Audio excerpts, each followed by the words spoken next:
ఉపనిషత్తులు కానీ భగవద్గీత కానీ పురాణాలు ఇవన్నీ జీవించే ఉంటాయి. అవిట మరణం లేదు, కానీ మనిషికి మరణం ఉన్నది, కానీ ఆత్మకు మరణం లేదు. మనిషి కొన్ని సంవత్సరాలు శరీరం ఉండొచ్చు, కానీ ఆత్మకు శాశ్వతమైన మరణం లేదు. అటువంటి ఆత్మజ్ఞానాన్ని నువ్వు పొందు అంటున్నాడు ఇక్కడ.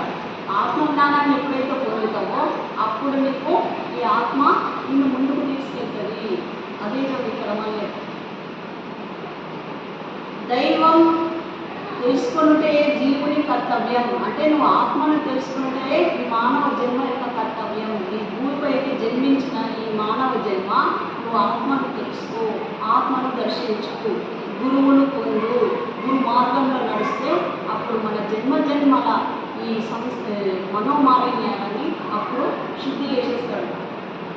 అట్లు కాక జీవితం అంతను ఇతర విద్యల సంపాదన మాత్రమే గడిపి